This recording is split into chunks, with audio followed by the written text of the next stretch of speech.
good evening, everybody.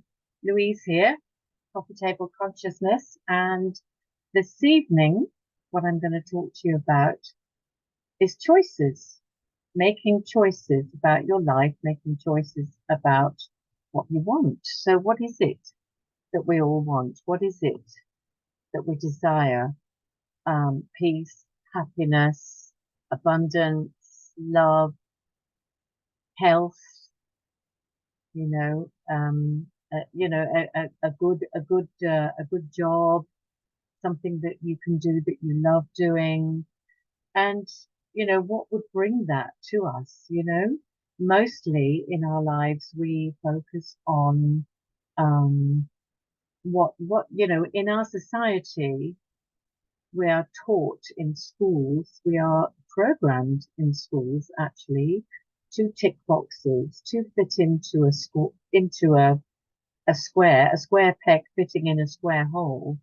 We're not, we're not taught in our society how to be creative. We're not taught that we can be creative. Some people are naturally creative. Some people are artists and writers and things like that, right? But you can get people like that into a room who are naturally creative, musicians, composers, um, people who create innovative things for people to use in their lives, all that, all those sorts of people um, don't necessarily um, know how to use creativity in their own personal lives. They might be able to create a fabulous, a piece of music. They might be a creative scientist and discover some mind-blowing quantum something or the other, but they may not know how to use their creativity in their own life, as in creating their own health, creating a partner in life that's the one, creating a fabulous partner, creating a peaceful home, loving home. There's always these different sides, different facets of life that don't always line up just because somebody is a creative artist or a creative writer or a creative scientist or whatever. So being creative with your own life, I think, is something that we are never taught, because it's almost like, it's all down to fate. It's all down to luck. My mother always was a big believer of things being about luck.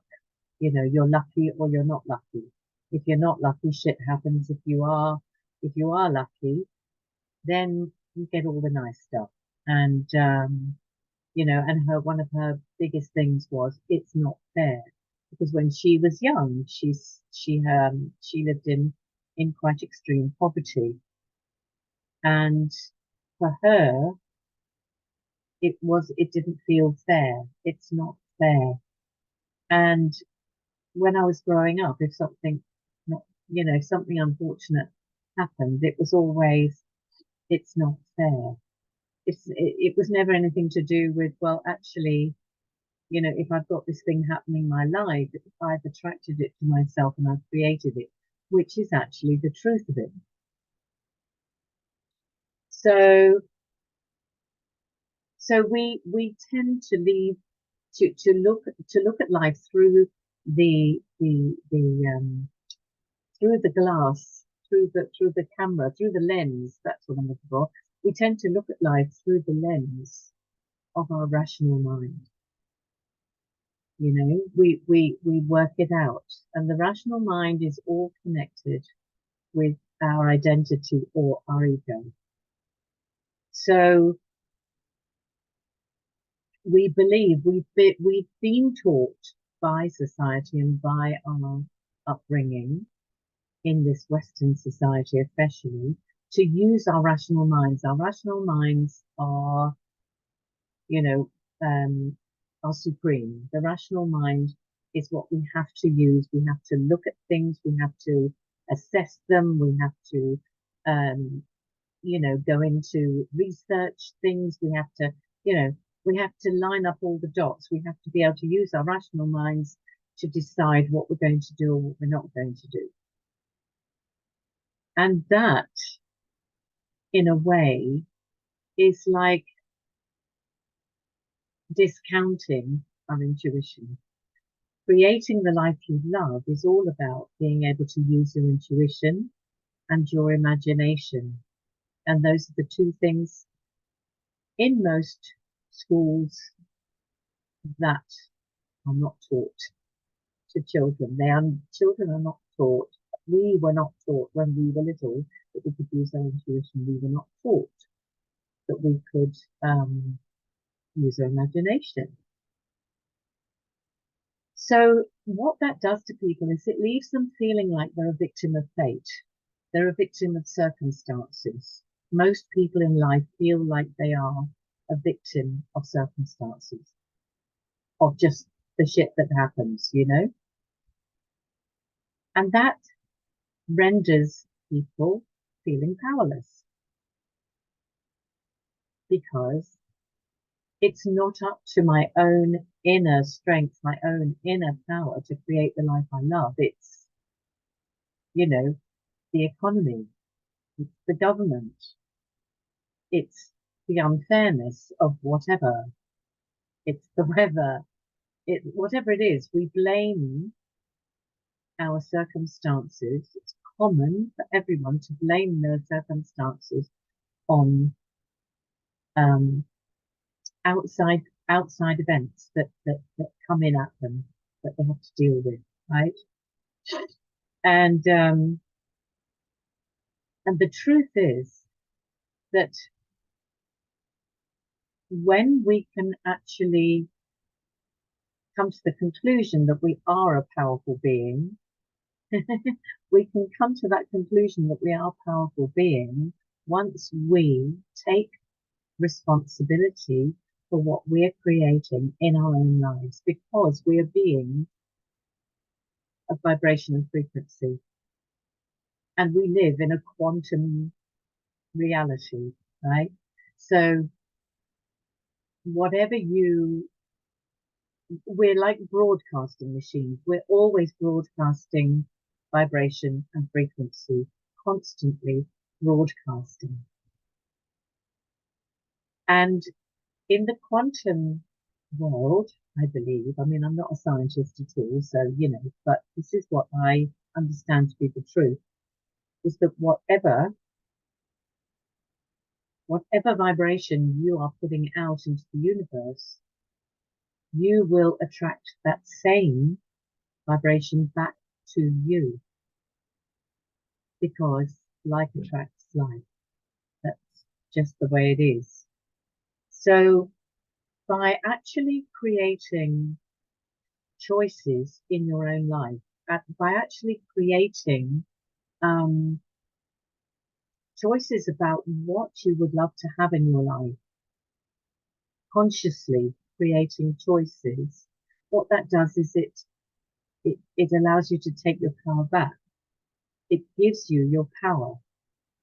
Instead of feeling powerless, you begin to feel powerful, full of power, rather than lacking power. And I think in our society, in the way life works on this planet, the powers that be want us to be in that state where we feel powerless, because that way they have no control over what we do or over what we don't do. They have no power that way. So that's why the system, I believe, is the way it is, because it benefits the top, however many percent it is, 2% or whatever. It benefits them if we are subservient, if we are good little worker bees. It serves them. If we don't discover that we're powerful, it serves them if we don't learn how to create the life we would love. And I think right now in society, with everything that's been happening, we're at that point now where um, there's a whole turnaround. We're going into this age of Aquarius. We're going into the age, sorry, something, my phone is just ringing and I can't answer it. We're going into the age of Aquarius and I just have to turn it off. I can't turn it off. Never mind. Just leave it there. These things do happen. I can't figure out how to turn my phone off. And that's me not being powerful. Anyway, so, oh God, stop. There we go. Stop. I managed to turn it off. So choices are what can enable us to receive our power, take our power back, and consciously creating choices about things that we would love. Now, made a few notes. So by choices, it's like something that you would really love to have, something that serves your highest good. We're not talking about something like, shall I go to the pub tonight or shall I stay in and watch the telly? Not that kind of choice. We're talking about life choices. We're talking about what you would love to have in your life. Pardon me, what you would really love to have. Choices that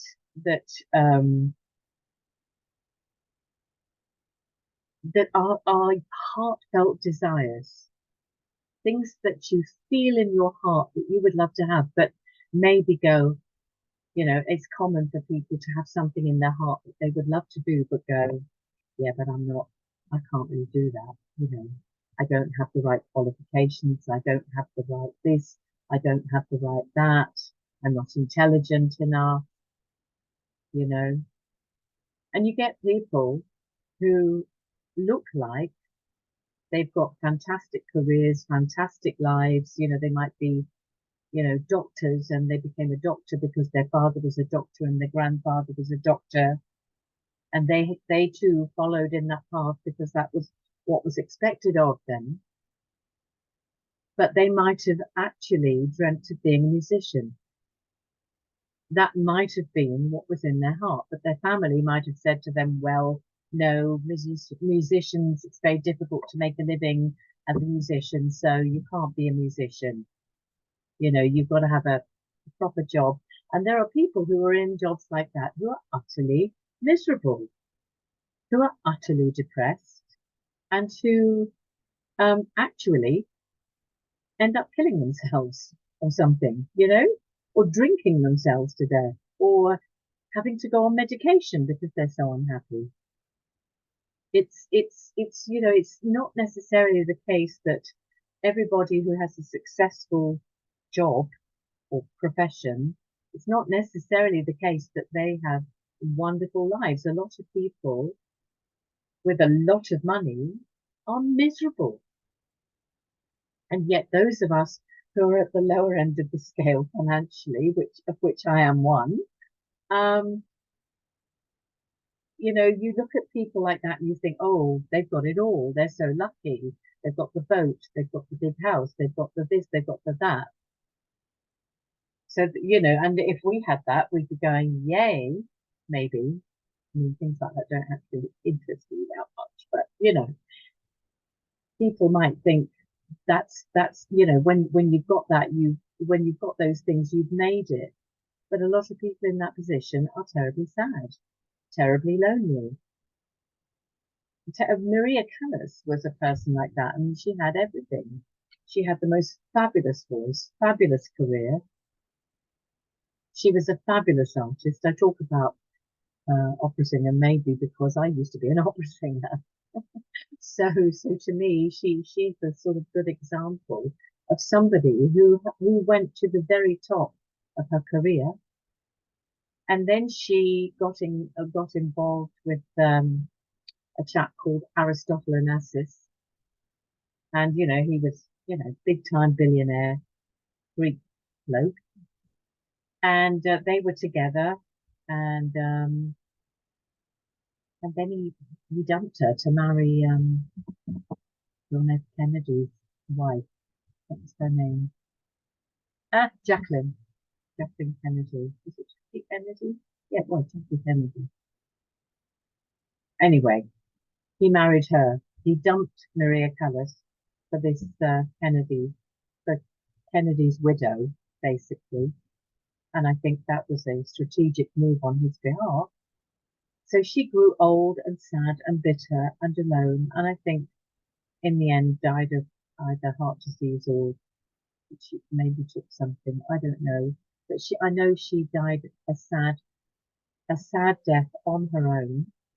And yet, from the looks of it, on the surface of it, she had it all. So it doesn't necessarily mean just because you've got it all happening that you are a happy, peaceful, tuned in individual.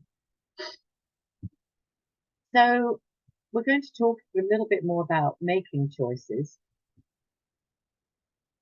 Um, and one of the things I want to say first of all is there are words not to say.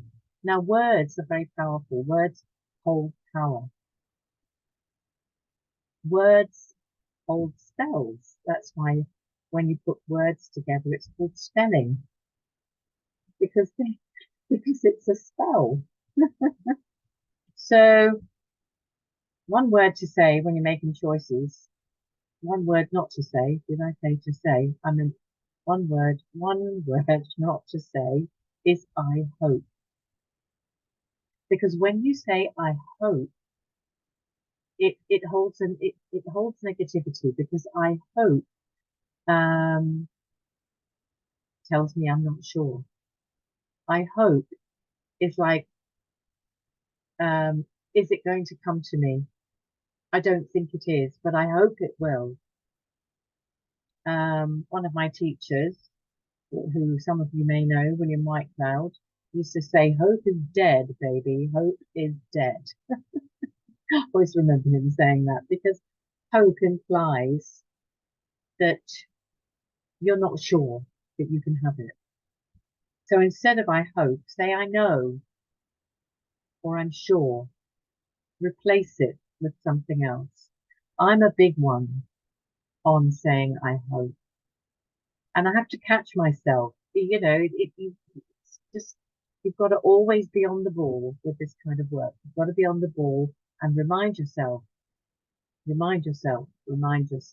all the time. Then another word not to say is I need, because I need implies lack. I need implies um, that what you think you need from the point of view of your identity or your ego. Our identity and our rational mind are very much linked together. And we can look at situations and go, well, I really need to have this, this, and this. But in fact, it might not be what you love because it's coming from a place where you feel lack. You don't feel full. You're coming from the glass empty place rather than already being full of a joyful energy and choosing from that space. So instead of saying I need, which also implies that you don't feel worthy and you don't feel abundant, so choose worthiness, choose to feel worthiness, choose to feel abundant before you're abundant. It's like you've got to use your energy to create what you want. Emotional energy. And another one not to say is I can't, because that's also got a negative energy. And replace the word I can't with the word I can, because Yeah, I can't. It's just like I give up before I've even tried. Yeah, I can't have that. There's no reason why you can't have anything that you would love. It's just the way you imagine it, the way you talk about it to yourself, and the way you feel about it. So changing what you feel, changing what you say, changing what you think about things is really important.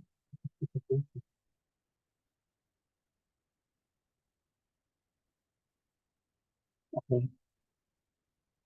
So, so making choices is really important. And this is something that I was never taught to do when I was a young person. You know, what would you love to do in your life, Louise? You know, what do you choose? I just used to bumble through life and things happened or they didn't, you know. And I ended up being an opera singer, not because somebody told me I could choose it. I could just sing. I had a voice and it was obvious, you know, do that. But nobody told me that I could actually use my imagination to create things, that I could use my intuition to create things. So your inner talking is very important.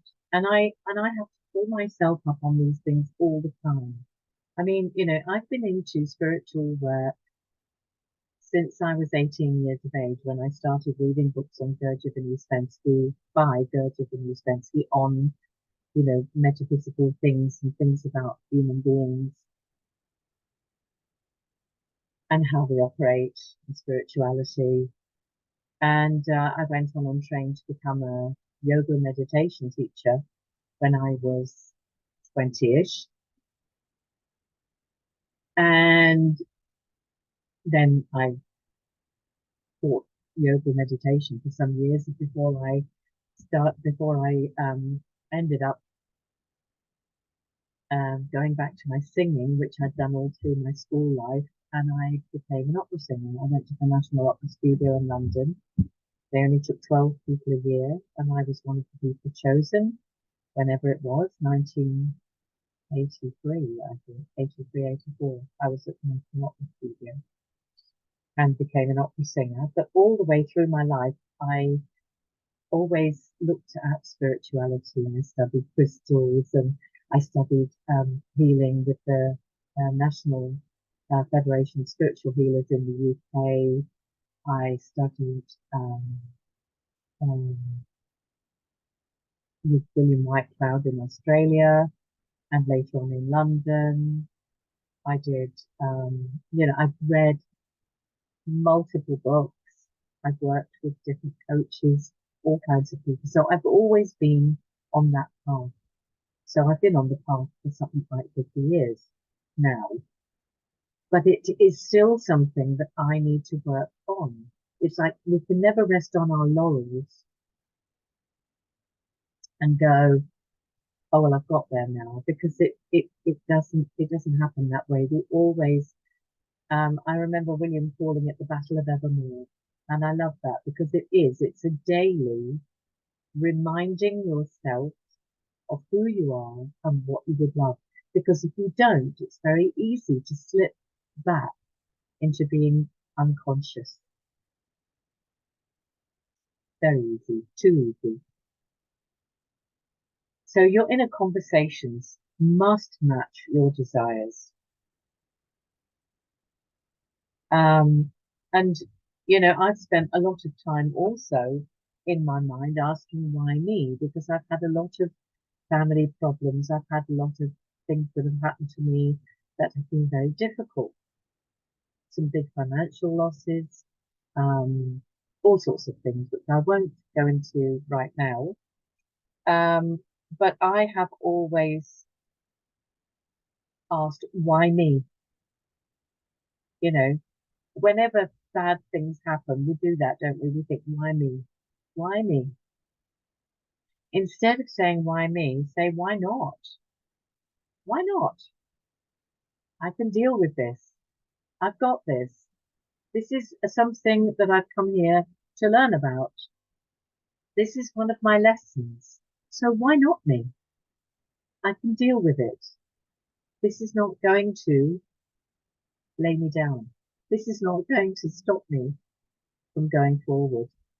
So, it's very easy to get into that rational egoic mind and start berating yourself for what you haven't done. But why not? If this is happening to me, it means that I can take it. Different way of looking at it. Um, and when you change your when you change your inner conversation, um, that changes. When I change my inner conversation, I should say, it changes my energy and my emotions, changes it, and it raises my frequency. And that's what we need to aim for. We make choices in order to raise our frequency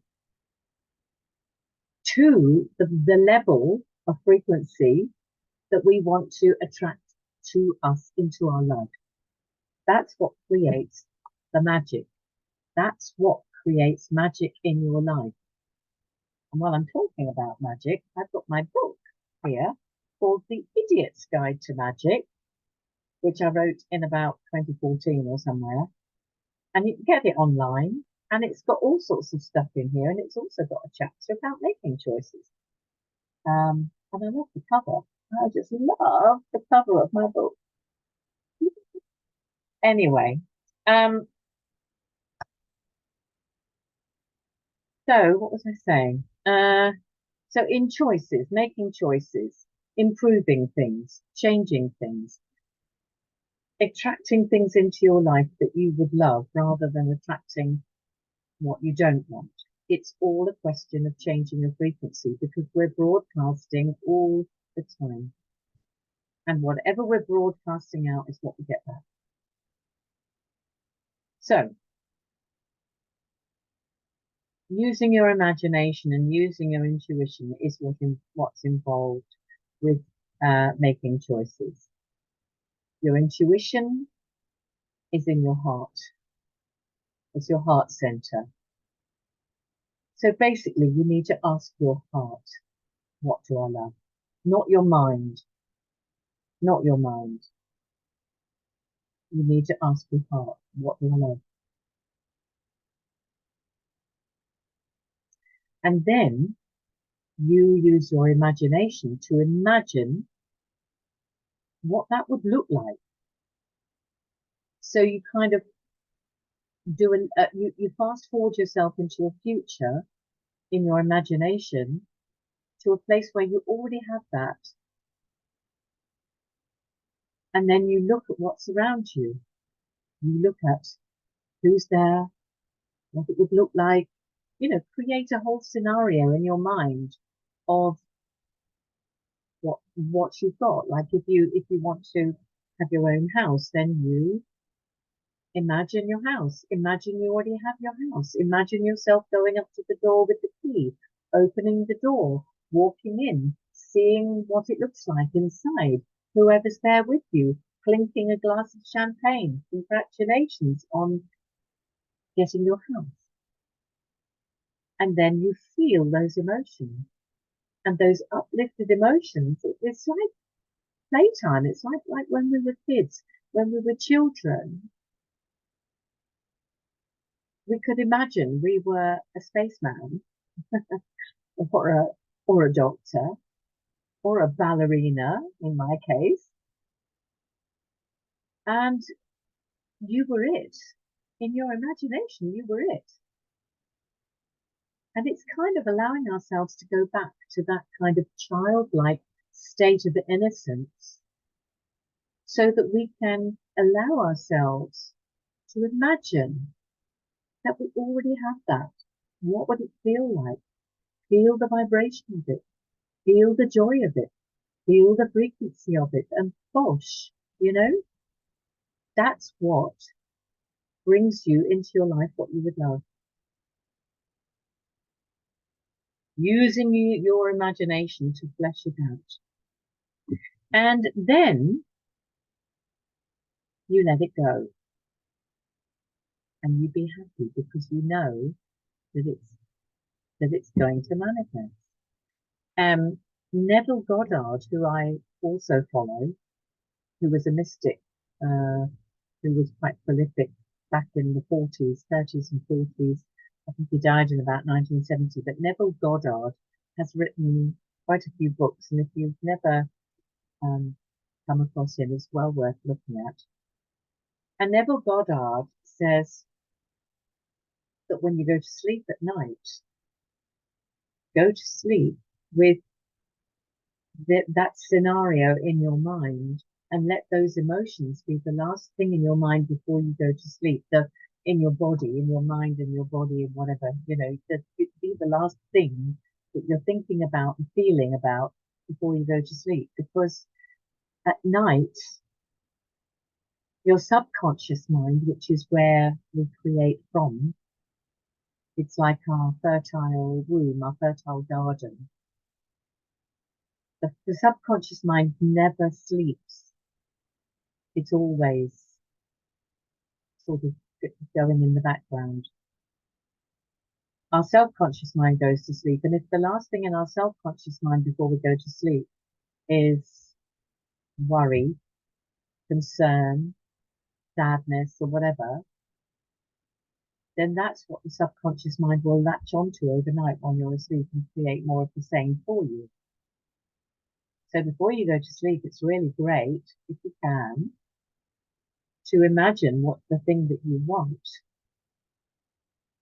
feel the emotions of it, create a little scenario in your mind, go to sleep with that energy present in your body. And then that's what your subconscious mind will latch onto. So he calls it, and also he says you've planted the seed, and then you've got to let the seed go. So, if you take the garden analogy and you're planting a seed in your garden, if you went and dug it up every other day to see how it's going, you'd end up killing it, right? So you've just got to water it.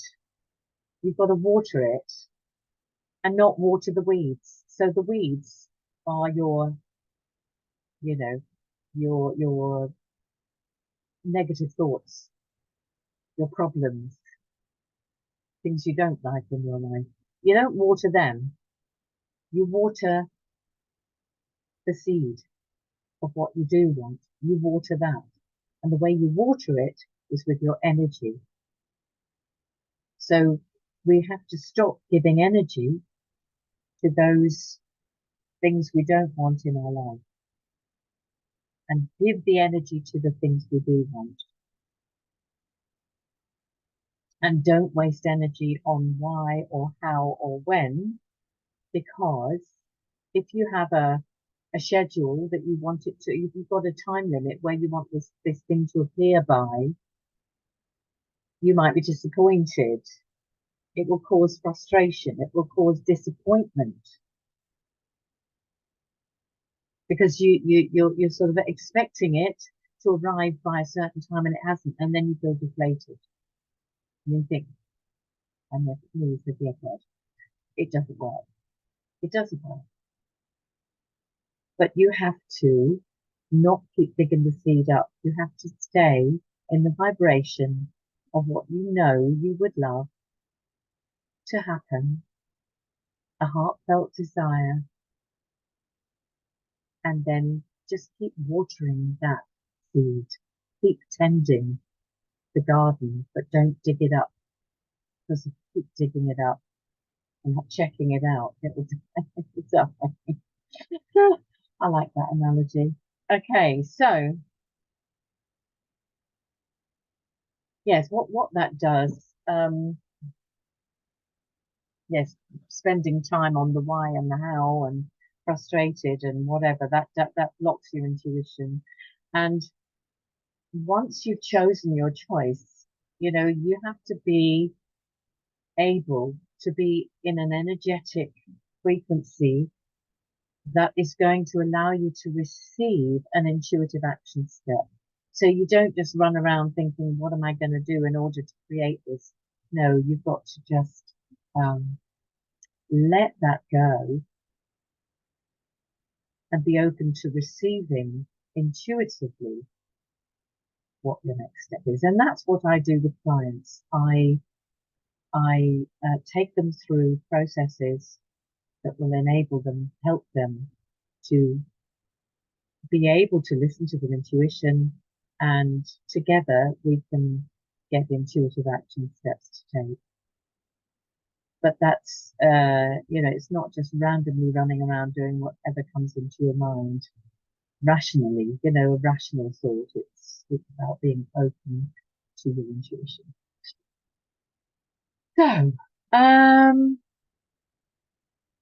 beliefs play a big part in this. Our beliefs, I think we did a session on beliefs once when we started doing daily consciousness, but I could go over beliefs again sometime, but not now. But beliefs play a big part in this, and you can't change your beliefs, but you can override them. You can override them. So remember, first of all, remember the words not to say. I hope, I need, and I can't. Replace them with other words. I can. I'm worthy. I'm already a powerful, divine, creative being. Basically, we all are. So,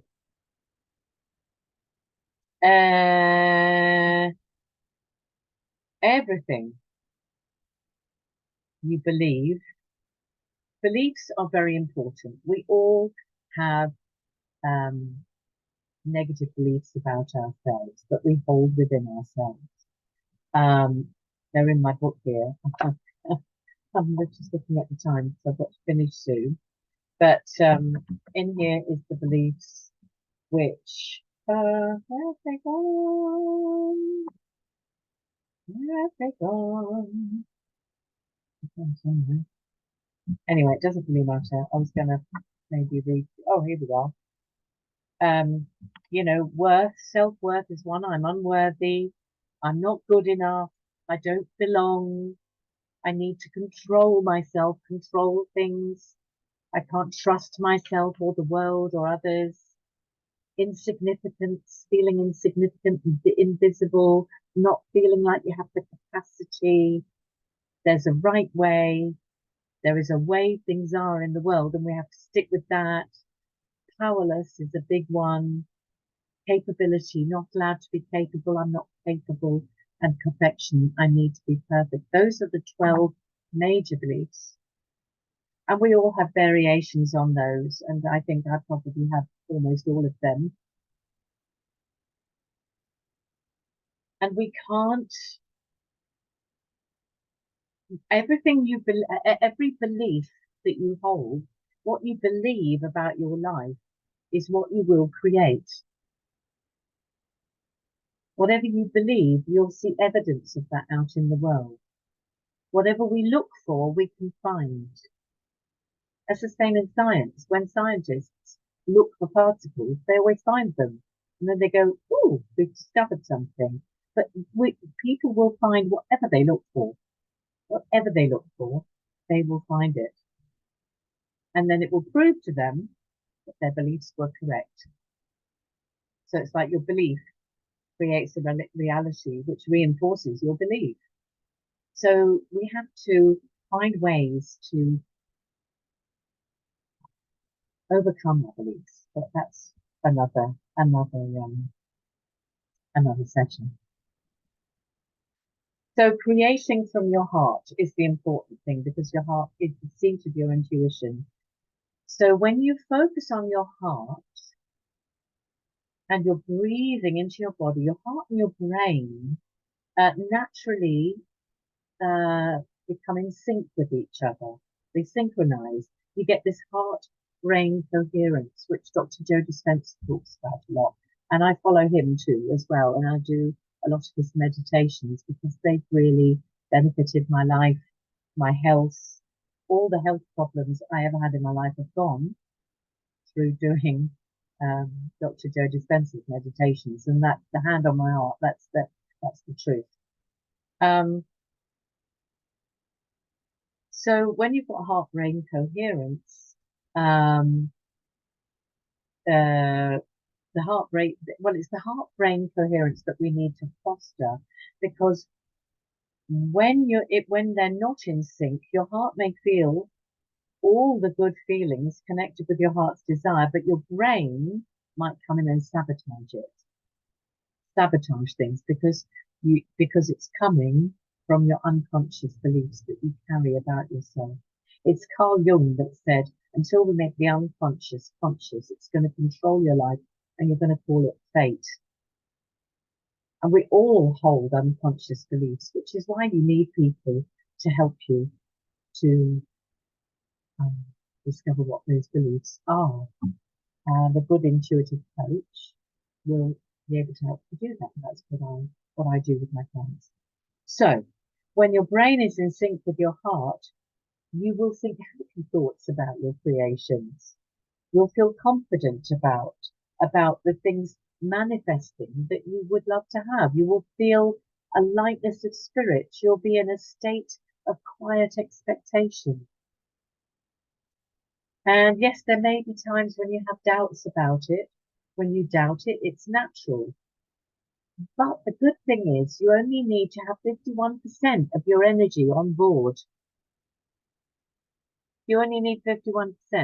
Like in a boardroom, you know, where people vote on something and for the vote to go through, it only takes 51%.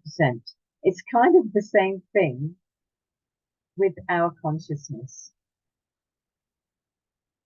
You only need 51% of your energy to be in the end result of what you would love to have in order to swing the vote and manifest it at some point when the time is right. It's like, you know, it has to go through a gestation stage, like a baby takes 9 months. You don't get pregnant and have it a month later. You have to wait for the 9 months. And elephants, I don't know how long they're pregnant for, but you know, whatever it is, whatever animal it is, once it's pregnant, once the female is pregnant, it takes that amount of time to develop and to grow and become a thing before it pops out into the world. And it's the same with a choice. It's the same with a creation or an intention. It's the same with that. It takes time to actually gestate and come into being. So it's kind of like, you know, it's like the seed in the garden, you know, if you're pregnant, you're not going to keep peeping up your, to see if the baby's ready to come on. Perish the thought. So manifesting your end results is all about daily, consistently getting into how it feels, the feeling of it, how it feels to be there already. In the absence of it being there, you've got to already be able to feel in advance the joy that you would feel when it's actually manifest. And that's the trick to turning it into a physical reality. And for me, what helps me to get in that stage an awful lot is to meditate. And I've created a meditation for us this evening called Manifesting Your Heart's Desire. So without any more ado, because I think I might go a bit over an hour now, but never mind. I'm going to ask you to close your eyes and I'm going to take you through a lovely meditation. So close your eyes and set the intention to create, sorry, let's start that again.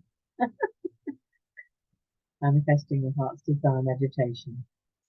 Set the intention to really contact a choice that is a heartfelt choice, something that will uplift you, something you would love, not something you feel you need if it's coming from a place of lack. That it's something that your rational mind thinks you need. No, don't come from that place. remember, there are two places that we can come from our spirit or from our identity. And we want your choices to come from your spirit or your heart, your intuition. So set the intention to um, to really make contact with the choice that you would love to create. And now, just closing your eyes and go within into your heart. So breathe, just breathe with me, breathe in into your heart space and exhale and relax your body. Inhale again and exhale, coming from a place childlike innocent, letting go of expectations, letting go of expectations, letting go of what you think you need, and asking your heart, what would serve my highest good right now? What is something I would love to have in my life? What is in my highest good? Breathing into your heart.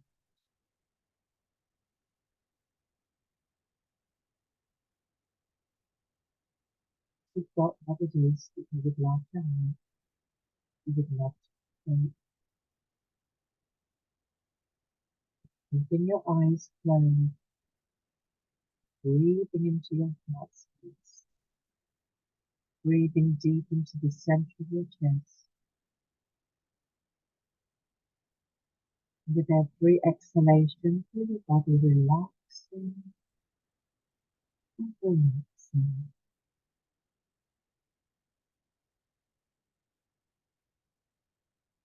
and relaxing. And now I want you to see imagine a beautiful golden ball of light above your head. And at the top of your head, you see a shutter opening at the top of your head, letting in that golden light. So as you're breathing, with every in-breath, that golden light is coming into your head and flowing down, flooding down into your body like a golden liquid running down through your head and your face, down your neck, your shoulders and arms, down into your abdomen,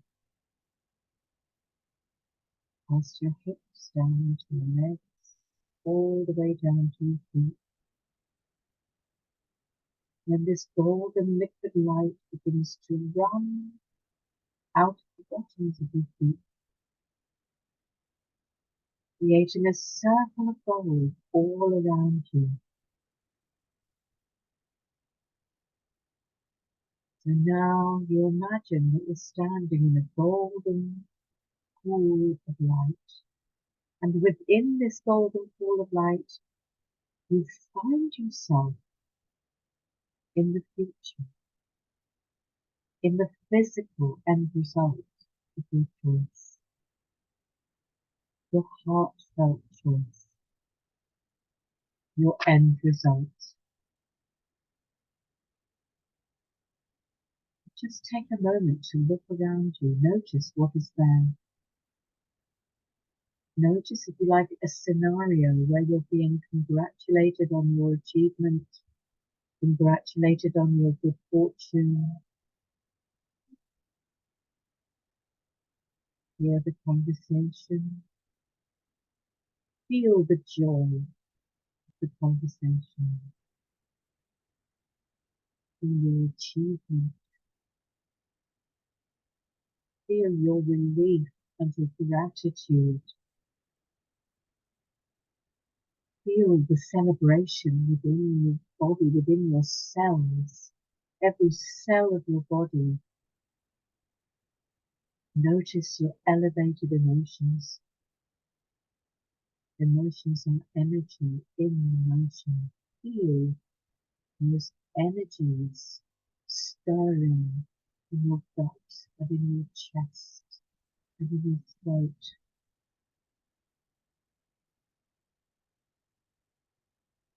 Lifting you, these energies lifting you to a higher state, blissful awareness of your own power. Acknowledge yourself as a powerful creator.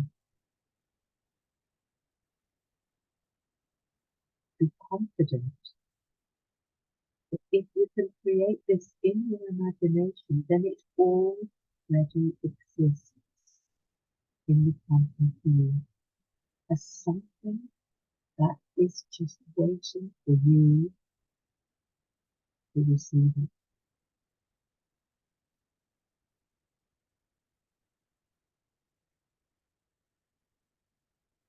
Know that these elevated emotions you feel pouring this emphasis into existence.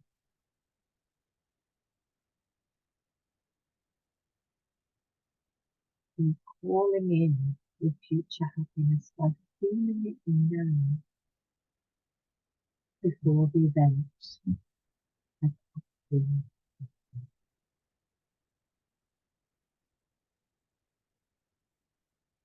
Feeling those emotions, letting yourself feel that heart rate within.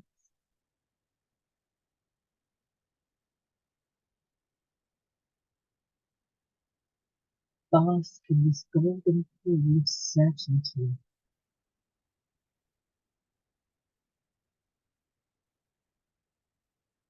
And when we come back, we will know that the seed that you just planted will grow in its own time. Rest in the knowledge that you will be able to follow, that you will follow any intuitive guidance to allow yourself to receive, that you will follow the golden pathway to your creation.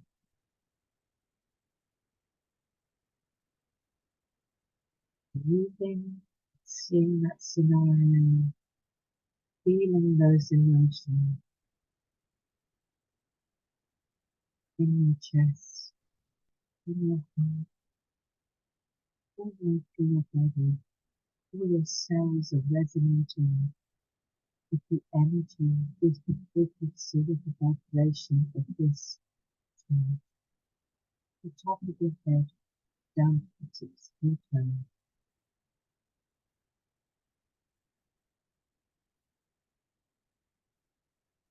And now a bomb in your head. So be it. It is done. It is done. It is done.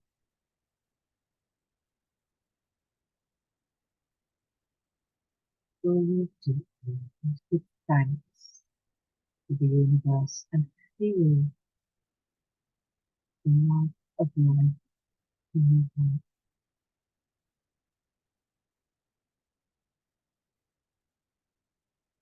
And know now that your job is to live as much as you are able in that higher frequency vibration of receiving your heart. Remember, it only needs 51%.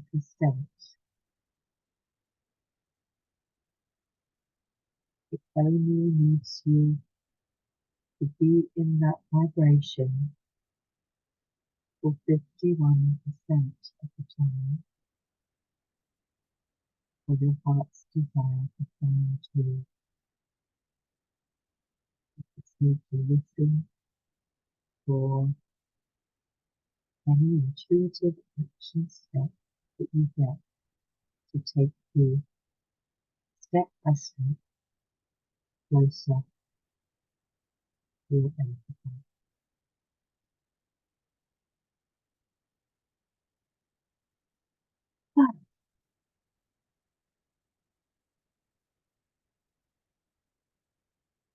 So there you are, the importance of making choices, kind of how to make choices.